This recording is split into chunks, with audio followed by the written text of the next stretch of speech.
নমস্কার বন্ধুরা, পাঁচমিশালি রান্নাঘরে আপনাদের সকলকে স্বাগত। আজকে বানিয়ে দেখাবো ওলকপি আলু দিয়ে রুই মাছের ঝোল। মাখা মাখা এই তরকারিটার সাথে গরম গরম ভাত খেতে দারুণ লাগবে। আর ওলকপি দিয়ে আলু দিয়ে এই তরকারি রেসিপিটা বানানো খুবই সহজ। দেখে ভালো লাগলে অবশ্যই লাইক শেয়ার করবেন আর কমেন্ট করে জানাতে ভুলবেন না আপনাদের কেমন লাগলো। আর অবশ্যই চ্যানেলটিকে সাবস্ক্রাইব করে পাশে থাকবেন। পাশে থাকা বেল আইকনটি ক্লিক করে নেবেন নতুন নতুন রান্নার আপডেট সবার আগে পাওয়ার জন্য। এখন বানিয়ে দেখাচ্ছি ওলকপি আলু দিয়ে রুই মাছের তরকারি। আজকে বানিয়ে দেখাবো ওলকপি আর ছোট আলু দিয়ে মাছের তরকারি। তো সেখানে নিয়ে নিয়েছি আমি মাছ 4 টুকরো। মাছটা নুন হলুদ মাখিয়ে রাখতে হবে। নিয়েছি একটা টমেটোর টুকরো, 5 টেবিল চামচ সর্ষের তেল, 3টে কাঁচা লঙ্কা, একটা শুকনো লঙ্কা আর একটা পেঁয়াজ কুচি নিয়েছি ধনে পাতা কুচি, আদা রসুনের পেস্ট নিয়েছি 1 টেবিল চামচ, হলুদ গুঁড়ো 1 টেবিল চামচ, ঝাল লঙ্কার গুঁড়ো আর কাশ্মীরি লঙ্কার গুঁড়ো নিয়েছি 1 টিস্পুন করে। আর এখানে নিয়েছি নুন, স্বাদ মতো ব্যবহার করতে হবে। মাছ ভেজে নেব। প্রথমেই মাছের সাথে নুন আর হলুদ মাখিয়ে রাখছি। ছোট আলু দিয়ে আর ওলকপি দিয়ে মাছের তরকারি খেতে খুব ভালো লাগে। এক তরকারি দিয়েই ভাত খাওয়া হয়ে যায় 1 থালা। এখানে তেলটা একটু বেশি নিয়েছি মাছটা ভেজে নেওয়ার জন্য। আর হলুদ গুঁড়ো 1 টেবিল চামচ নিয়েছি, মাছে মাখিয়ে বাকি রান্না করতে হবে। বাকি আমি আর সেরকম কিছু মশলা নিইনি। আদা রসুন আর লঙ্কা গুঁড়ো হলুদ গুঁড়ো দিয়ে রান্নাটা করব।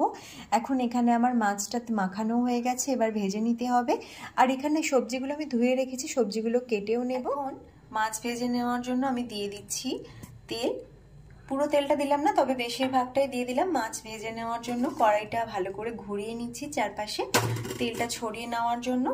এবার তেল গরম করে মাছ ভেজে নিতে হবে। তেল গরম হয়ে গেছে, এবার আমি মাছগুলো ভেজে নেব।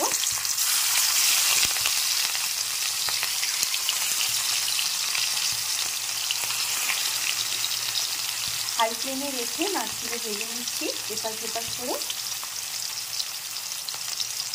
আর মাছ ভাজতে ভাজতে আমার এখানে সবজিটাও কাটা হয়ে গেছে, আমি দেখিয়ে দিচ্ছি। আমি সবজিগুলো আগে গোটা অবস্থায় ধুয়ে নিই, তাতে সুবিধা হয়। তারপর কেটে আবার ধুয়ে নিয়েছি। এখানে ওলকপি আর আলু এভাবে একটু বড় বড় করে ডুমো ডুমো করে কেটেছি। এখন মাছটা ভেজে নিচ্ছি। ভালো করে মাছগুলো ভেজে নিয়েছি। আমি এখানে রুই মাছ দিয়ে বানাচ্ছি তরকারিটা। এখন মাছ ভাজা হয়ে গেছে, মাছগুলো তুলে নিচ্ছি।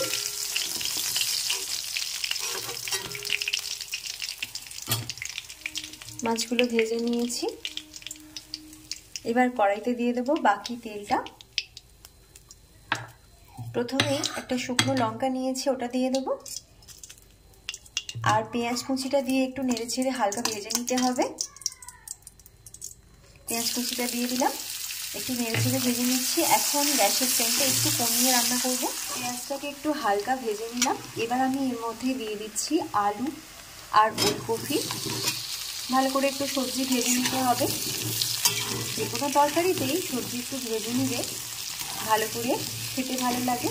আর মশলা কষালে মশলার কাঁচা গন্ধটাও থাকে না। তো এখন আমি একটু ভালো করে সবজিটা ভেজে নিচ্ছি।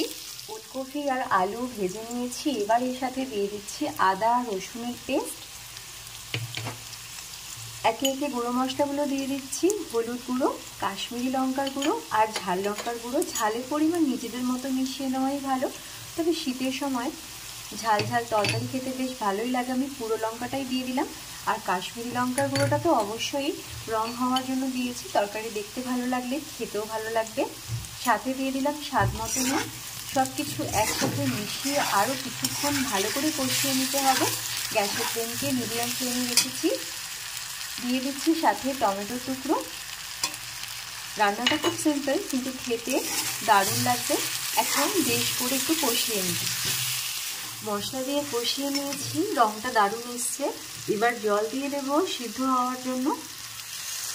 জলের পরিমাণটাও নিজেদের মতো দেবেন। যদি একটু পাতলা ঝোল খেতে চান তাহলে জলের পরিমাণ একটু বেশি দেবেন, তবে আমি একটু মাখা মাখা তরকারি খেতেই পছন্দ করি। কম পরিমাণে জল দিয়েছি, সিদ্ধ হওয়ার মতো যতটা লাগবে।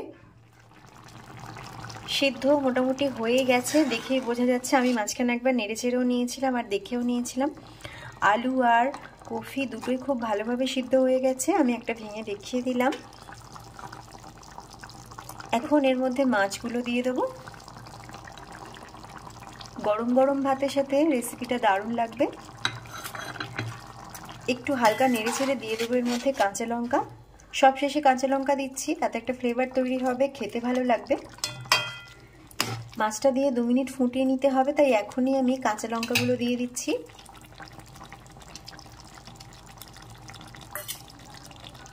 আর সাথে দিয়ে দিচ্ছি ধনেপাতা। যে কোনো তরকারিতে ধনেপাতা দিলে খেতে খুব ভালো লাগে। আমি একটু ধনেপাতা দিয়ে দিলাম। এখন 2 মিনিট ফুটিয়ে নিচ্ছি। 2 মিনিট ফুটিয়ে নিয়েছি। ওলকপি আর আলু দিয়ে মাছের তরকারি একদম রেডি হয়ে গেছে। আপনারাও চাইলে ট্রাই করতে পারেন রেসিপিটা, ভালো লাগবে।